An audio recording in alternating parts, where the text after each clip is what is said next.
TitleMatchNetwork.com. How did you get into the Florida territory for Eddie Graham? Florida territory, I think I was in Oklahoma for Leroy McGurk. And I think Ricky Romero was booking then, and was no money, starving, and called Florida. And J.J. Dillon and Jerry Brisco. I'd come out of Mexico. I'd been in Mexico before that. Mexico to Oklahoma. And, they gave me a starting date. Went to Florida. And Florida, other than Mexico, but in the United States, Florida, J.J. Dillon was booking. And Florida was my first big push as a wrestler in the United States. Going back to Florida, Eddie Graham, who's probably one of the best finish guys in the business. Would you agree to that? Eddie was a very, very intelligent man. Yes. What are your memories of working for Eddie? Eddie wasn't there a whole lot. I don't know what Eddie was doing. He might have been directing behind the scenes. Sure, he was overseeing everything JJ did. Jerry Brisco was a big part of the Florida office, and had a lot to do with laying out the televisions and so forth. Eddie was a very friendly guy to me. I've seen him be pretty rough with some other people. He could get rough if he needed to, but it was my first big break. I was making money finally. I could afford to eat and drive a new car, and nothing bad to say about Eddie Graham at all. What about his son, Mike Graham? His son, Mike Graham. Mike Graham. I don't know how to say it politely, but Mike Graham's the biggest asshole that ever stepped foot into professional wrestling ring. That's my personal opinion. Mike had an attitude that he was holier than thou, thought he was better than everybody else. And if you knew me, you would know that an attitude like that with me, I had no time for you at all. Won't give you the time of day. I can remember a match one time in Orlando, Florida. I come back to the dressing room. The building, the Eddie Graham Sports Palace, big metal building, dressing rooms in the back, just a little petitioned off room on each side of the arena. And come back, and I spit in the corner. Mike Graham just chewed and chewed and chewed on me. Okay. The next week or week after, Mike come back, and after his match, he spit in the same corner. Well, me with my mouth, hey, Mike, what is this? That's more proper English than what I was using there. And he looked at me and said, hey, kid, the difference between me and you is I own this building. Well, I took that really personal. And let me tell you how I got him back. We were in Lakeland, Florida. Dory Funk Jr. is booking now. Dory's there, Terry Funk, Jack, Jerry Brisco.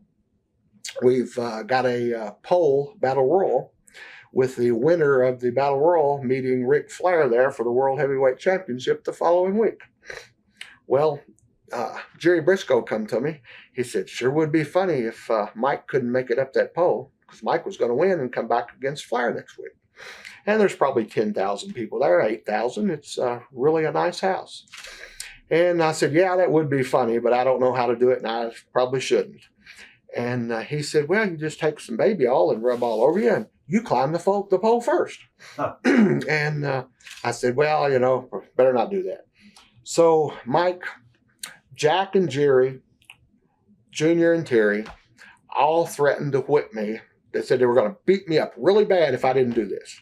So I said, okay. So I got to thinking, and I got a cellophane package off of a cigarette pack, filled it up with baby oil, twisted it, had me a nice little mount there, and put it in the side of my mouth.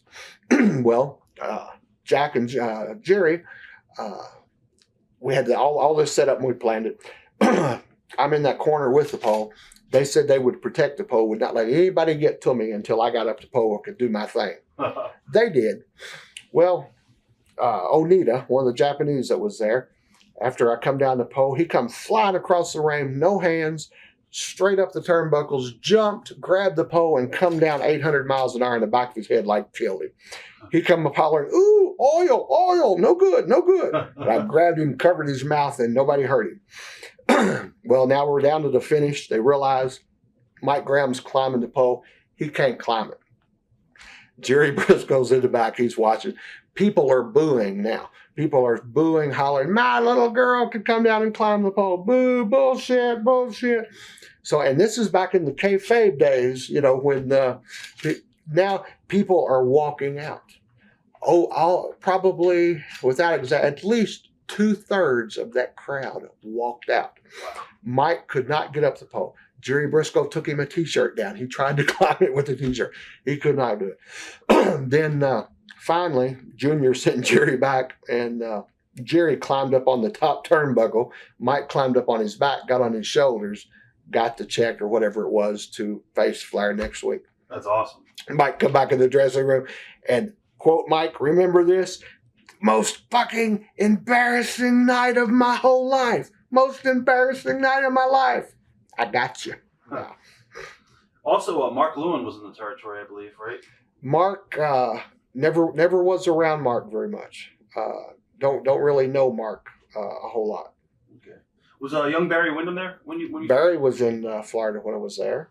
Got along very well with Barry, and I don't think I was with Barry a little bit in Puerto Rico, but other than that, Florida. And Barry came back, I guess, as I was going out, because after all-ing the pole and Mike, I guess, found out it was me, it was time for me to go, and I went to Tennessee. What about Iron Sheik? Memories of Iron Sheik from the territory? Iron Sheik, super guy, party hardy son of a gun, likes to drink too much, likes to do other stuff, but one of the toughest human beings that has ever got inside the square circle. The Sheik could hurt you really fast, really quick if the Sheik wanted to. One of the strongest guys I have ever met. Those little gourds, I call them. You get mad when I call them gourd, but I don't know what you call them. Big wooden things that he takes around in the air and up and down. Man, I could barely pick one of them up. Those weren't gimmicks on TV. Those were legit. And Sheik was a party hardy son of a gun, liked to have a good time, would have a good time. His in-ring performance was what some people would say limited to what the Sheik could do, but the Sheik always got the job done. The Sheik couldn't go out and fly around like Mil Mascaras, but that wasn't his style. And as long as the Sheik understood what you wanted him to accomplish, you could bet he would go out and accomplish it. What about Dusty Rhodes? Some of your early memories of Dusty? Dusty's super. Dusty was a good guy. Dusty was not big-headed. And if anybody could be big-headed, Dusty Rhodes could have been big-headed. Dusty would give you advice if you asked him. If you wasn't hurting the business, he would leave you alone and not give you advice if you didn't want it. Dusty, I wasn't around Dusty a whole lot other than the time I was in Florida, and Dusty was good people. You also mentioned Terry and Dory. They were around this time. What are your memories of the Funks? Funks are the difference between night and day. Thunderstorm and a sunny day. I was with them in Florida. I've been with them a lot of places. They worked for me when I was booking Puerto Rico a bunch of different times. And Junior is suit, coat, and tie, just like you saw him on TV. And Terry is cowboy boots and blue jeans, ragged T-shirt. And these guys are like that in real life. Junior's the prim and proper. Terry's the one to tell you to kiss his butt. Super people. And again, two guys that could have big egos and attitudes if they wanted, but very down to earth. I've watched them help young talent, watched them give advice, love them both. How about Jack Brisco?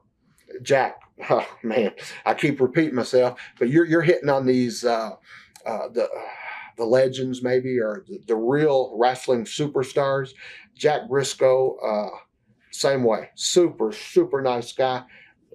Never heard him say a cross word to anybody about anything, and a picture perfect performer in the ring, as a Harley race performer. Him and Jack, what matches! My God, it's like painting a picture. Jack was super. God bless him. He was super. Did you get to work any matches with J.J. Dillon at all in Florida? Yes. JJ was managing the spoiler, Right. Don Jardine, and we had a few tag matches with Bugsy McGraw. I think Bugsy was my partner then, and Bugsy helped me out a lot. Bugsy taught me a lot of stuff there. The fundamental psychology of professional wrestling, maybe. Any good road stories from the Florida territory that stick out in your mind? Or anything else about Florida, I wasn't as loose. It was my first territory. Didn't want to mess up. No real big road stories there. I think maybe one of the worst things we did, JJ and the spoiler had this little bitty car with a sunroof, and as they went in the store one time, we filled it up with newspaper, little bitty pieces of newspaper, and nothing major crazy there because, like I say, I couldn't get by with anything then. How did you develop your promo skills early on? My what? Your promo skills? Just watching the old timers, and Roddy Piper. Big fan of Roddy's. A super guy, give you the shirt off his back. And Roddy learned his promo skills by recording himself, like with his the video camera in Canada, over and over, and playing them back. And you get in front of the mirror at the hotel at night when everybody's out partying, and practice doing your promos. Just practice, as in anything, in any business. You actually held the TV title, too, in Florida, I believe, right? In Florida, I think the TV title, and I don't remember, maybe a tag title with Bugsy. TitleMatchNetwork.com